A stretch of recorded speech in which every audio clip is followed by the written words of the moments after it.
Hello everyone. आज हम teaching of commerce का यूनिरो मेथड का टॉपिक करेंगे, स्किल ऑफ एक्सप्लेनेशन स्किल की व्याख्या कौशल। इससे पहले हम दो स्किल कर चुके हैं, इंट्रोडक्शन स्किल और स्टिमुलस वेरिएशन स्किल। क्योंकि हमारी टोटल टीचिंग के दौरान, रियल टीचिंग के दौरान यदि हम बात करें तो हमारी टोटल 6 स्किल होती हैं, जिनका प्रयोग करके हम अपने रियल टीचिंग का लेसन बनाते हैं। जो हमारी वास्तविक शिक्षण कार्य है उसको हम बनाते हैं। उसके अंदर 6 स्किल का महत्वपूर्ण योगदान होता है, जिसमें से हमारी जो स्किल थी स्टिमुलस वेरिएशन और इंट्रोडक्शन लेसन प्लान, वो हम कर चुके हैं। हमारी थर्ड और सबसे महत्वपूर्ण स्किल है जिससे आप अपने शिक्षण कार्य को महत्वपूर्ण बना सकते हो है, वो है हमारी व्याख्या कौशल या स्टिमुलस वेरिएशन किसे कहते हैं।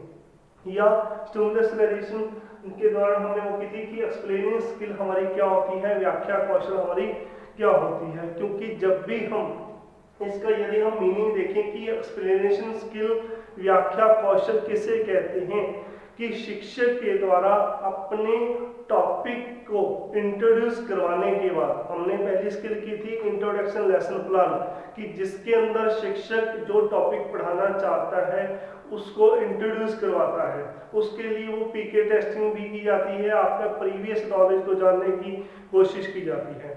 इंट्रोड्यूस करवाने के बाद, इंट्रोडक्शन करवाने के बाद शिक्षक के द्वारा जब टॉपिक को एक्सप्लेन किया जाता है सरल तरीके से, सरल भाषा के माध्यम से, जब शिक्षक को उपविषय को जब वास्तविक अर्थों में उस उपविषय की व्याख्या की जाती है, तो वो व्याख्या करना कोई आसान कार्य नहीं है। बल्कि चाहे हम हिंदी का शिक्षण कर रहे हैं, चाहे सामाजिक का शिक्षण कर रहे हैं, चाहे हम अपने कॉमर्स विषय की बात कर रहे हैं, इसका शिक्षण कार्य कर रहे हैं, सभी विषयों के अंदर जब व्याख्या कौशल की बात आती है तो उसके लिए आपके पास फुल कॉन्फिडेंस, पूर्णतः आपको अपने विषय का ज्ञान होना चाहिए।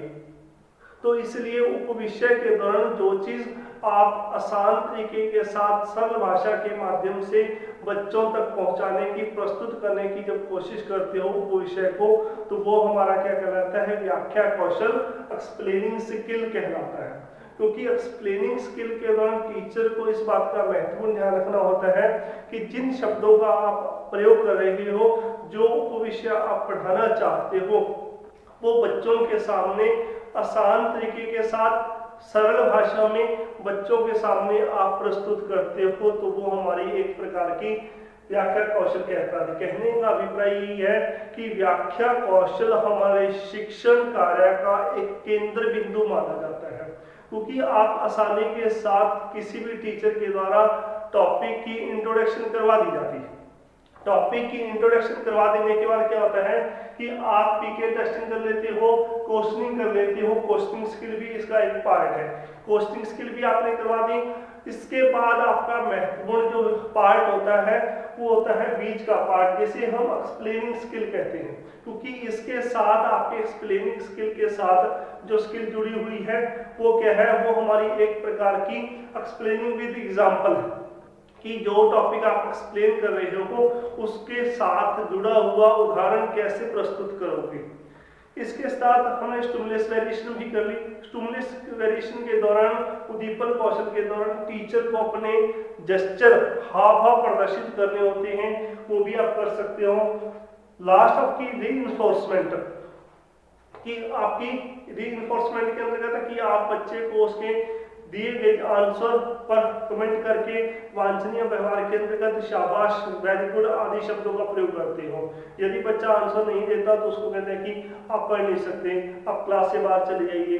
तो ये अवांछनीय व्यवहार के अंतर्गत आता है। लेकिन हमारी इन सब स्किल में से सबसे महत्वपूर्ण, जो कि आपकी शिक्षण को प्रभावशाली बनाती है, वो होती है हमारी व्याख्या कौशल, एक्सप्लेनिंग स्किल के रूप में जिसको मानते हैं। जब टॉपिक को आप बच्चों के सामने प्रस्तुत करोगे, उसका प्रस्तुत करने का आपका जो ढंग होगा वो कैसा होगा, किन शब्दों का प्रयोग कर रहे हो, वो उसके अंतर्गत आप इस चीज को, किन सेतुओं का प्रयोग करेंगे, इन सब बातों को ध्यान में रखकर हम अपने टॉपिक को एक्सप्लेन करने का प्रयास हमारे द्वारा किया जाता है। जैसे यहाँ पर हम बात करेंगे कि component of the explaining skill, किन कंपोनेंट का, किन घटकों का प्रयोग करके हम अपनी व्याख्या कौशल का प्रयोग करते हैं, क्योंकि इस कंपोनेंट के अंतर्गत हमारे दो तरह के व्यवहारगत रूप माना गया है, दो वर्गों में बांटा गया है। कौन से?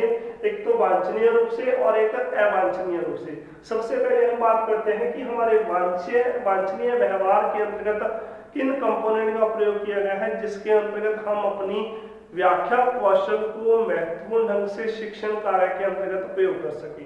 क्योंकि आपके लिए महत्वपूर्ण क्या है कि आप अपने शिक्षण कार्य के अंतर्गत किस प्रकार से महत्वपूर्ण रूप से इनका प्रयोग कर सकते हो, इस बात को अपने विशेषकर ध्यान में रखना है। तो सबसे पहले हम बात करते हैं कि प्रस्तावनात्मक कथनों का प्रयोग, कि आपके द्वारा की जो प्रस्तावना, जो उपविषय आप प्रस्तुत करना चाहते हो, बच्चों को पढ़ाना चाहते हो, उससे जुड़े हुए कथनों का प्रयोग किस ढंग से करते हो, उस ढंग से करते हुए छात्रों का ध्यान केंद्रित करना है। ये नहीं है कि एक टीचर कक्ष में जाता है और जाते ही पढ़ाना शुरू कर दे, ऐसा पॉसिबल नहीं है। क्योंकि टीचर का सबसे पहला कर्तव्य क्या है कि आप कक्ष में जाइए, और कक्ष में जाते हुए क्या करना है, टीचर अटेंडेंस लेता है, और उसके बाद बच्चों का ध्यान आकर्षित करने के लिए, बच्चों का इन्वायरमेंट क्रिएट करने के लिए आप बच्चे को विभिन्न प्रकार की पीके टेस्टिंग करते हो, उनसे डिस्कस करते हो, ताकि उनका जो माइंड है, मानसिकता है उनकी, वो आपके विषय को पढ़ने के लिए तत्पर हो। तो इसीलिए आपको क्या करना है कि अपने एक्सप्लेनेशन स्किल के अंतर्गत पहले कंपोनेंट का प्रयोग करना है कि प्रस्तावनात्मक कथन का प्रयोग, कि जो आप विषय पढ़ाना चाहते हो उसको प्रस्तावनात्मक ढंग से किस प्रकार से बच्चों के सामने प्रेजेंट आपने करना है। क्योंकि सबसे महत्वपूर्ण भाग कि पहला हमारा स्टेप बच्चों को प्रभावित करता है, और प्रभावित करने के बाद ही क्या करता है कि बच्चे उसमें इंटरेस्ट लेना शुरू कर देते हैं। यदि आपका पहला स्टेप ही उदासीन होगा तो बच्चे आपके टॉपिक के अंदर ध्यान और उसको सुनने के लिए तैयार नहीं होंगे, उस ओर आकर्षित नहीं होंगे। इसीलिए हमें किस बात का ध्यान रखना है कि जब आप टॉपिक शुरू करो, जब उसकी टॉपिक शुरू करने से पहले प्रस्तावना बच्चों के सामने प्रेजेंट करोगे, उसका अनाउंसमेंट ऑफ द टॉपिक वो क्या होना चाहिए, वो आपका एक प्रकार का जो आपकी स्टेटमेंट होनी चाहिए, वो एक प्रकार से प्रभावशाली होनी चाहिए, तब फिर बच्चा उसका इंटरेस्ट लेना आपके इसके अंतर्गत शुरू करेगा। दूसरा हमारा पॉइंट है व्याख्या सेतुओं का प्रयोग। अब व्याख्या सेतु क्या होते हैं? Use of the explaining link, कि जब हम अपना टॉपिक एक्सप्लेन करते हैं उसके अंतर्गत हमें कुछ लिंक का प्रयोग करना होता है, व्याख्या सेतुओं का प्रयोग। जैसे कोई भी टॉपिक बोलते हुए, किसी भी टॉपिक की एक्सप्लेनेशन करते हुए किंतु, परंतु, अब, अभी तक या बट, वाई, ऐसे जब हम इंग्लिश के अंदर बट, वाई, बिफोर, आफ्टर, जब इनका प्रयोग हम करते हैं तो वो हमारे एक प्रकार के व्याख्या सेतुओं के रूप में इनका प्रयोग हम करते हैं। क्योंकि जब तक आप इनका प्रयोग नहीं करोगे तो आप एक सेंटेंस को, एक वाक्य को दूसरे वाक्य के साथ प्रभावशाली नहीं बना सकते। आपको विशेषकर इस बात का ध्यान रखना है, जब आप कोई भी किसी प्रकार का वाक्य करवा रहे हैं, वाक्य के साथ उपवाक्य जुड़ा होता है, तो उस दौरान आपको इस प्रकार से क्या करना है, एग्जाम्पल देते हुए जिसमें उद्देश्यों की प्राप्ति हो और हमारा महत्वपूर्ण स्थान रखेंगे। तो इसलिए आपको विशेषकर के व्याख्या सेतु का प्रयोग करना है। इसलिए इसके द्वारा सेतु जैसे उदाहरणों का हम प्रयोग करते हैं, क्योंकि हमारा जो ये विषय है कॉमर्स विषय के वाणिज्य का विषय माना जाता है, तो ऐसा कैसे पॉसिबल हो सकता है?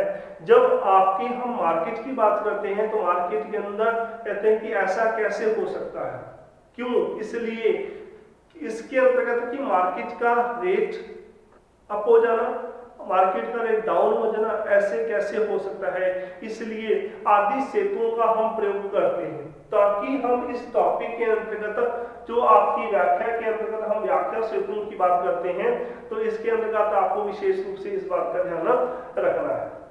इसके अलावा यदि हम बात करते हैं कि हमारे तीसरे पॉइंट की दृश्य प्रविधियों का प्रयोग। अब दृश्य प्रविधियां किस प्रकार से आप प्रयोग कर सकती हो, जिसके अंतर्गत आपको क्या करना है कि अपने जो टॉपिक पढ़ाना है उस टॉपिक को पढ़ाने के लिए आपको क्या करना होगा कि आपको इसके अंतर्गत आपका ब्लैक बोर्ड शार्प, बट क्योंकि यहाँ पर हम बात कर रहे हैं दृश्य प्रविधियों का, दृश्य प्रविधि के अंतर्गत जिस चीज को हम देख सकते हैं उसका आपको प्रयोग करना होगा कि आप इसको आसानी से देख सकते हो ब्लैक बोर्ड को।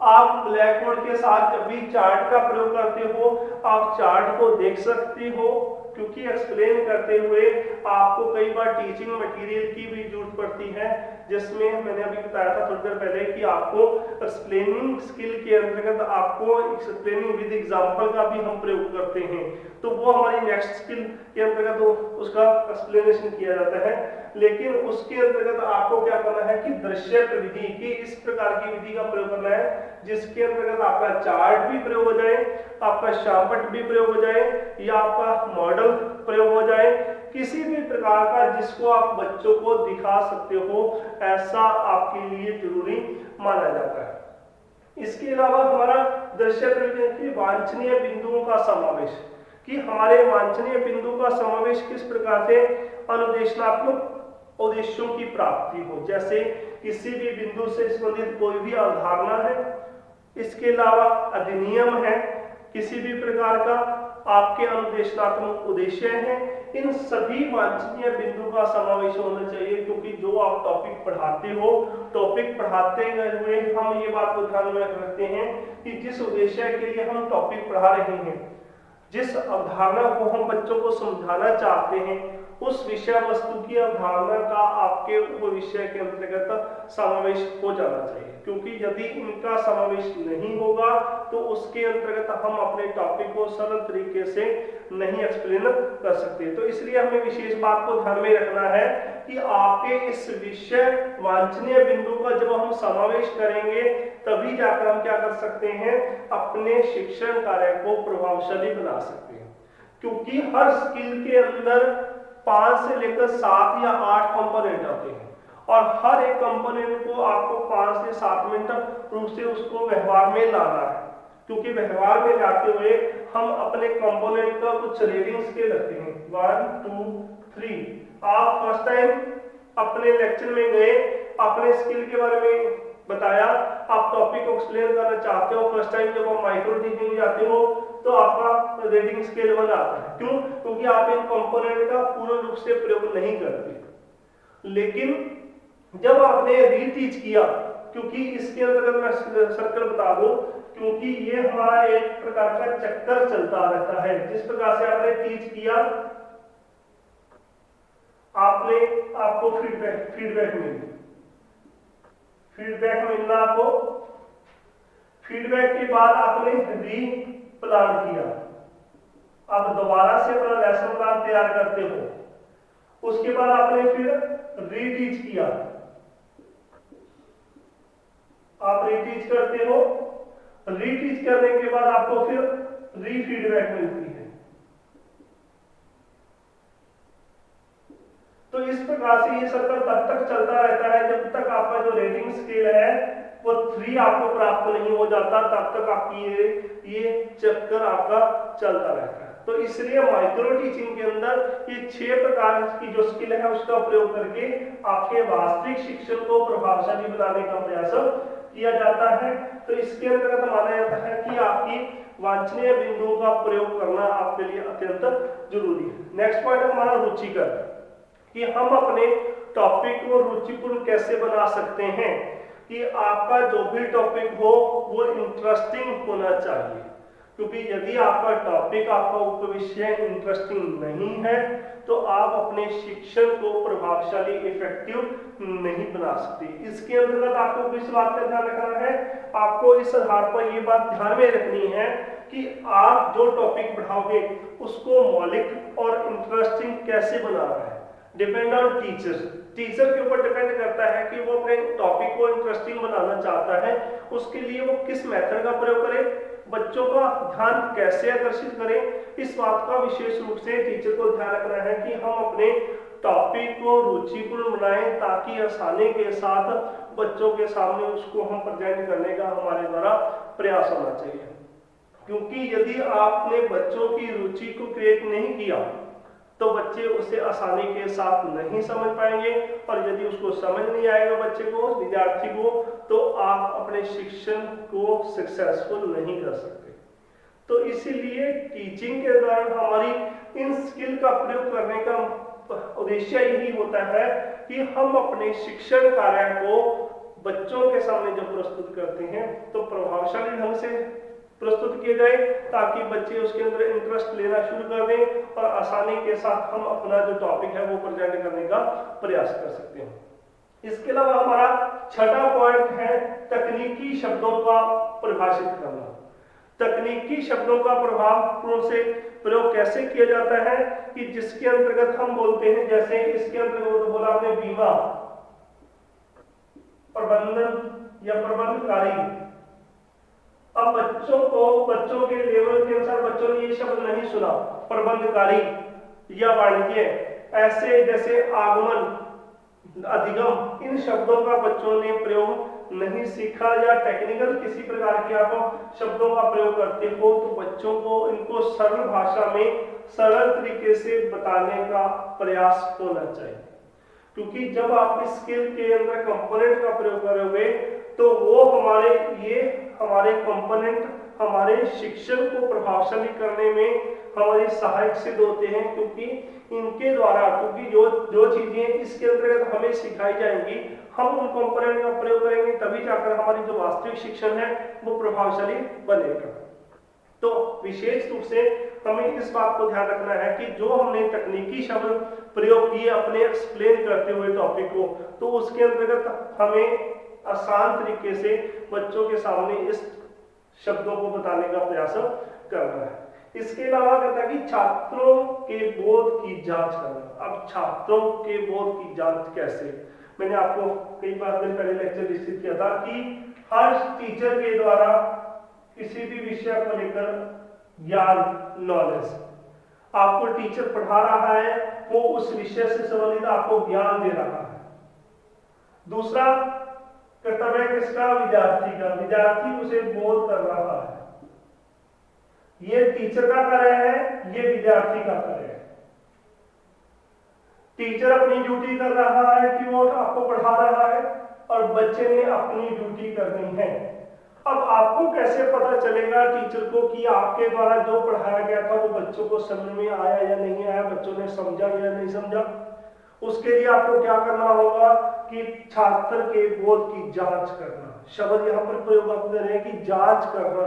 उसके लिए आपको अपने टॉपिक को पढ़ाने के कुछ समय बाद या तो अपने लेक्चर के दौरान बच्चों से प्रश्न पुट करना है, क्वेश्चन पुट करने हैं कि जो आपने पढ़ाया क्या बच्चों ने उसे ध्यानपूर्वक समझा।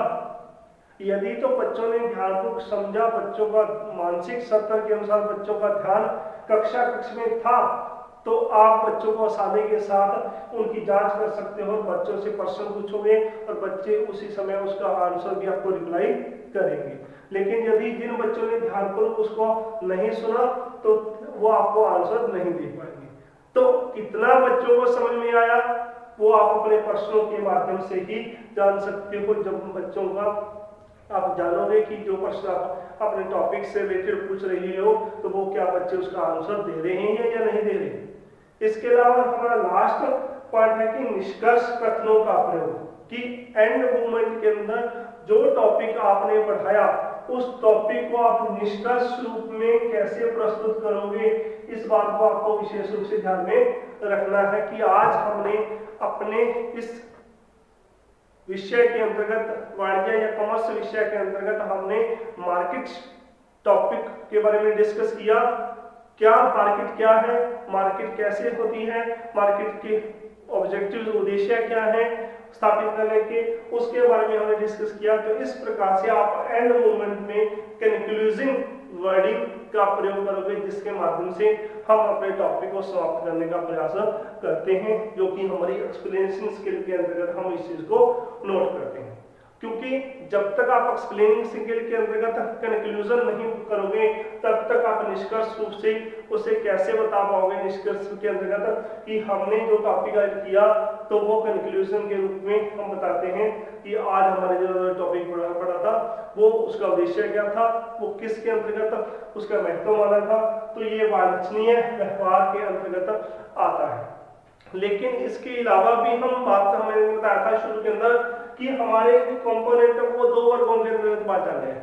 एक वो कंपोनेंट जो हम वांछनीय रूप से हमें अधिक से अधिक प्रयोग में लाते हैं, लेकिन दूसरे हमारे अंतर्गत जिस प्रकार से दूसरे हमारे थे अवांछनीय।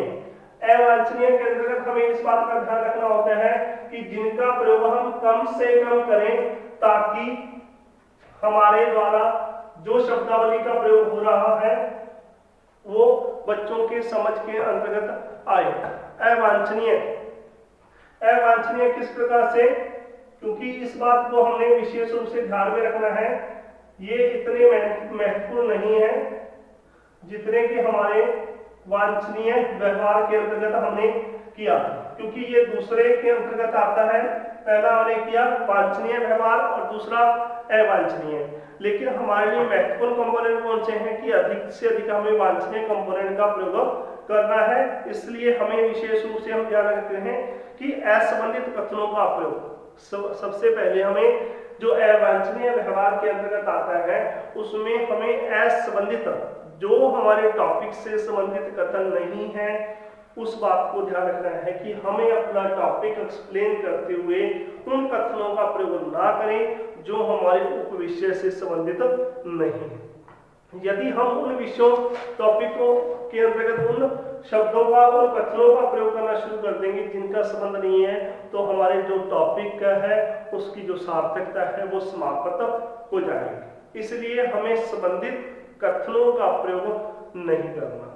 इसके अलावा हमें दूसरी बात करते हैं कि हमारा दूसरा पॉइंट कि कथनों में तारतम्य का अभाव, कि हमारे जो कथन होंगे उसके अंदर तारतम्य का अभाव, कि हमें संबंधित कथन का तो प्रयोग करना है लेकिन जिनका संबंध नहीं है उसका प्रयोग संबंधित कथनों में ला करके उनके अंदर तारतम्य की अभावता का प्रयोग करना है।